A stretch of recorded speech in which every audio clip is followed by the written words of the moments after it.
Hi everybody, it's Gemma. Welcome back to Pampered Wolf. Today we're going to be doing all about contouring and why it's important to contour regardless of what age you are, and also we're going to do a little bit on blush placement. So firstly, I'm going to glide right over cream contour. You're not going to see any cream or liquid contouring during this video today. It's absolutely fine if you'd rather use cream products than powder products, which I'm going to show you today, but I do think you ought to master the powder products before you move on to anything a little bit heavier. Liquid is my preference over cream. I don't really like cream products. I think we all hit that certain threshold in age, whatever age that might be. It's different for everybody when we look in the mirror and think, maybe less is more, and the more creamy products, especially that I'm adding to my skin, the more I'm actually emphasizing the areas that I actually want to hide. So I prefer powder products or liquid products, but I'm only going to do powder products today. So let's just go into what contouring is and what it does right at the beginning of this video. So contouring basically does the opposite to highlighting. Highlighting, if you add it to an area, you are pushing an area forward, you are making it look bigger and more prominent and noticeable. Contouring is completely the opposite of highlighting. So if you add a contour product, which is a darker shade to an area, you are making it look deeper and further into the skin rather than more pushed forward. You are also making it look smaller and less exaggerated. So I can make my forehead look smaller with a little bit of contour.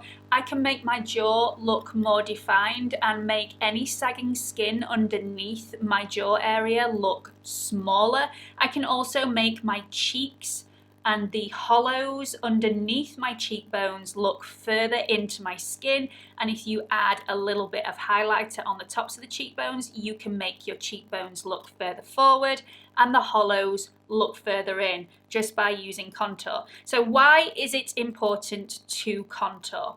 Well, as you can see now, I've only got foundation and the rest of my products on my face. I don't actually have any contour, any bronzer or any blush.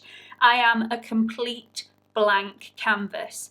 Now, it's really important to contour if you use foundation. If you don't use foundation and you don't really want to make those cheekbones look like they are further into your skin and more hollow, then it's not really important to contour. If you don't want to make anything look smaller on your face, then just skip the contouring step. But it's really important to contour if you use foundation, because basically by using foundation, you are wiping out all the natural color in your skin. So you don't have those rosy cheeks anymore because they're covered up by foundation. You don't have a lot of shadowing anymore because it's covered up by foundation. So we just want to put that colour back in to reintroduce the dimensions in the face. Really important no matter what age you are. I think a lot of people that hit a certain age think that really they shouldn't be contouring anymore, when actually it's more important for those people to contour to reintroduce the dimensions on your face. It really can make you look a lot younger. Okay, so let's get cracking. The contour palette I'm going to be using today is by Revolution. This is the Revolution Pro HD Powder Contour Palette. They do this in 3 different colour shades. This is the shade Fair. I think they do a medium and then a dark as well. But this one has quite a lot of variety when it comes to shades. And I use this one quite a lot. So you have a yellowy tone shade for brightening under the eyes, which I very rarely use. It's also got an orange colour correcting shade in here, which I have never used. I really ought to try it out just to see whether that one works, but I've never actually used that one. You've got 2 pale matte highlighting shade. Highlighters do not need to be shimmery. They can be matte as well. So if you do suffer with those large pores, or maybe you don't want to highlight any fine lines or wrinkles that you've got around the eyes, then you can highlight using a matte shade so that it won't highlight those fine lines and wrinkles. You've also got a shimmery highlighting shade here, which I don't use very often. I don't really like this one, to be honest, but if you don't have any other highlighters, then this one will do. It's alright, it's a nice highlighter, but it's just a little bit too pale for me. And then you've got the 3 contour shades at the bottom. This one has never been used. It is far too dark for my skin. When you are first starting out, less is more, and don't go too dark. That will be a major error because it will take you a really long time to blend out. I have done this so many times before, made so many mistakes when you use a contour shade that's far too dark for you and you go out looking like you've got big lines down your cheeks. That is not a look that anybody wants. So I tend to go for a shade that isn't that dark and is very easy to blend out. So we're going to concentrate on this shade, which is the lightest contour shade today. And I'm going to go through all the different areas that you can contour or that you might like to contour. I'm going to go through the different effects. So I like to use an angled cheek brush to do my contouring. You can use any brush whatsoever as long as it blends nicely. This is the 127 Luxe Sheer Cheek Brush by Zoeva, but I sometimes do like to buff the product out using the 106 powder brush from Zoeva. Again, you don't need expensive brushes to do this, just use whatever you've got to hand. So the first area that I always contour are my cheekbones. So you want to feel where your cheekbone is, and underneath it lay a finger, and that is where you want to place the contour shade. This will make underneath your cheekbones seem much further into your skin, much deeper in, making your cheekbones stand out. It will make your cheeks look far more sucked in and more defined. So I'm going to put the tiniest amount of product, tiny amount, on my brush. Just going to bob it in twice and then suck my cheeks in so that I can find where my cheekbone is and go underneath that. You don't want to go too far down because it will start to look a little bit muddy. You want to get it right underneath the cheekbone, and you want to start at the hairline. So I'm just going to press that in. And you can see how subtle that is. You don't want to go overboard with the colour straight away. Don't put too much product on there because it'll just be difficult to blend out. So I'm just patting, using patting motions just to get it on the skin. Now you don't want to come all the way down to the corner of your mouth. A lot of people do this. It just doesn't look natural. If you just want to enhance your natural beauty rather than making it look a little bit severe, then this is the way to go. So make sure that you're going probably halfway down. You can always blend it further down if you want to, but when you're applying the product itself, I would stick within that 2-inch region. Remember, you can always apply more product, but it's very difficult to take product away. Now I think I've got enough product on there, so I'm just going to clean off my brush, and then I always blend upwards, never down, because you don't want to drag that cheekbone down. You want to keep it where it should be. So I'm just going to blend that up.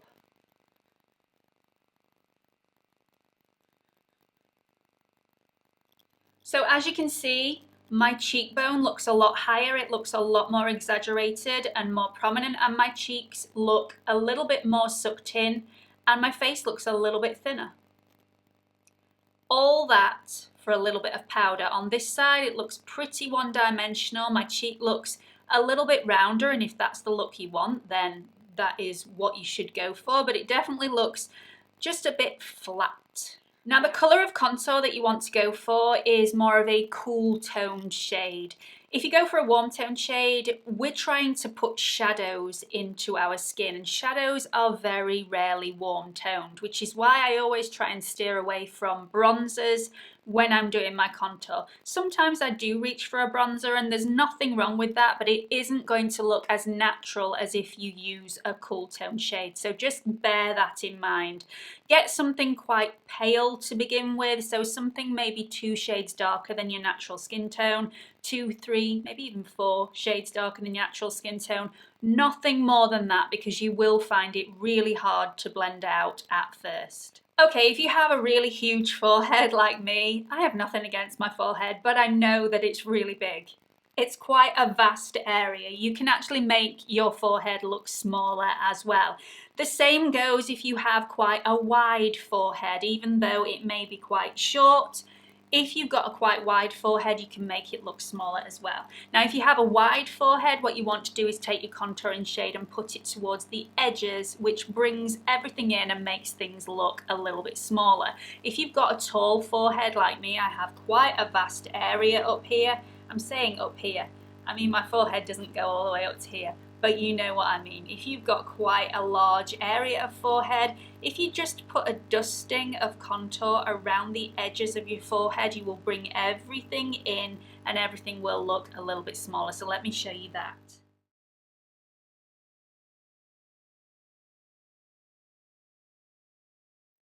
Okay, so as you can see, that's still very, very subtle, but it does make a difference. Now, with the forehead, you can use bronzer for this if you want to. This is not one of those occasions where bronzer isn't actually the appropriate product to be using, because the sun would naturally hit your forehead in these areas anyway. So you could use bronzer if you wanted, but I've used contour shade, and exactly the same contour shade as under the cheekbones.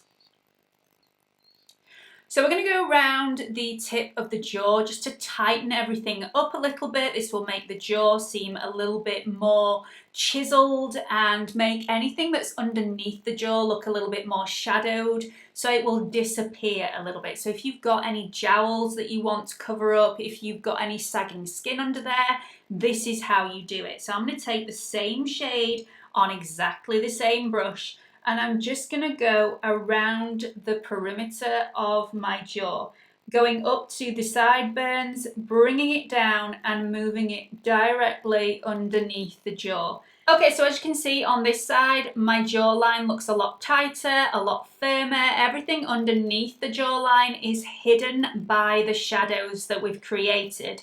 So it's very, very subtle still, the change, but that is what you want. You don't want anything too exaggerated, because when you're up close and personal with somebody, it will look very, very unnatural. So you just want it to look very, very subtle. But everything looks tauter and my jawline is more defined. Now, the difference on this side is everything just looks a little bit saggy. Now, I don't have sagging skin around this area and I don't have jowls, so I am not the best person to demonstrate this on. But I do hope you can see a difference in this side to this side.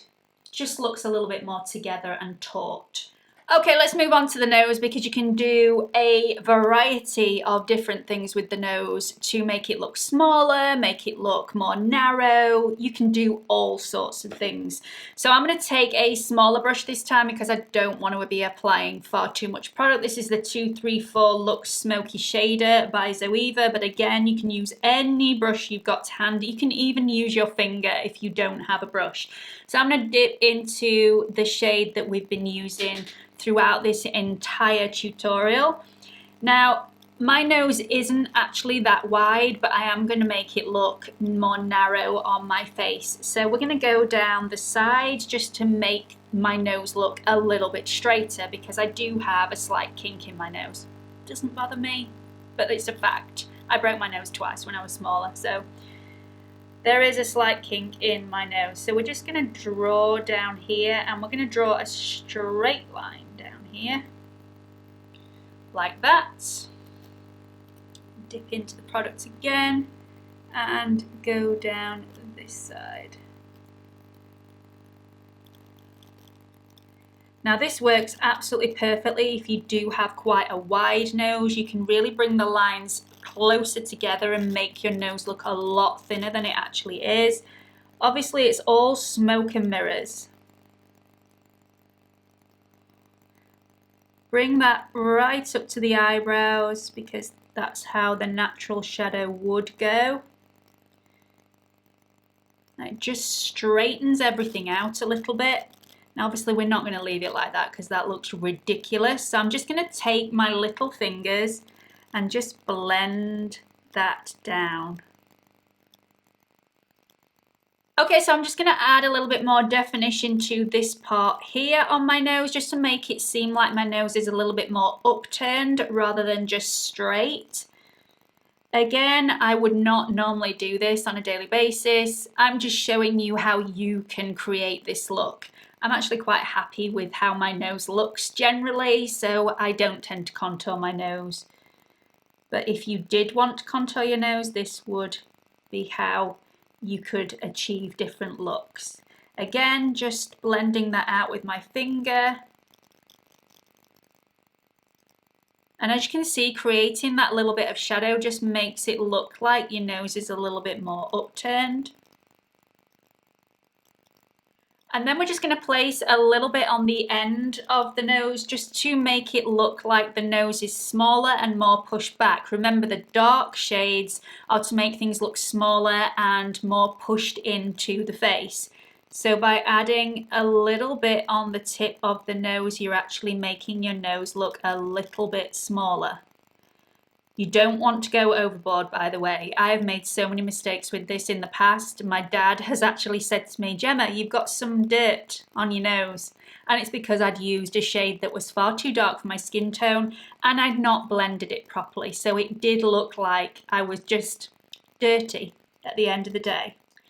So there we go, that is how you would contour your nose. Now to finish off the contouring look at the nose, I would always highlight, and I always do this on a regular basis, daily anyway. So I would add a little bit of highlight to the bridge of the nose, and I would also add a little bit of highlight in between where we've put the contour shade. So we put the contour shade on the end of the nose, and we've also put it more or less halfway up to create more of a pushed up nose, and that's what you do. So as you've seen, this can actually be quite a long-winded process. It doesn't have to be. I've shown you every aspect of contouring on my face today, and really on a daily basis I only use one or two of those processes. I always tend to make my forehead look a little bit smaller using a bit of contour, and I definitely think it's really important to introduce those dimensions back into your face, especially if you are using a high coverage foundation. So really important to just reintroduce the dimension in your cheekbones, otherwise everything just looks a little bit flat. Everything else, the jawline, the nose, it's not necessary unless you want to make something look a little bit more chiseled or a little bit smaller. So just bear that in mind. You don't have to go through every single process to get an absolutely beautiful look. Okay, so let's move on to blush placement. This is probably one of the most asked questions that I get on my channel. Where is the best place to put blusher to make us look younger and not older? And that is a great question. But there is not one answer that fits everybody, because it all depends on where the apples of your cheeks sit on your face. Now you will know your own face. If the apples of your cheeks used to be up here and now they are slightly lower down here, you do not want to be applying the blusher to the apples of your cheeks, because it will just emphasize the fact that your cheeks have sagged a little bit and just make you look older than you actually are. What you want to do is create a lifted effect. Now I've already done this side of my face. I'm just going to add a little bit more blush for you to see. So I'm going to get my Life's a Peach blush from L'Oreal because it matches my lipstick today. So the contour is here, and we just want to apply it slightly above that contour, but not going too high that it's sitting on the tops of the cheekbones, because that doesn't look natural. And then taking a little bit of highlighter and just dusting that on the top. So I'm just being very careful where I place that, missing out anywhere where I could get it in my crow's feet. You do not want a powder highlighter anywhere near any fine lines and wrinkles.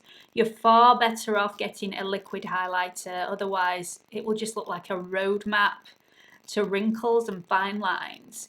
Very small area, not going in a huge line up my face.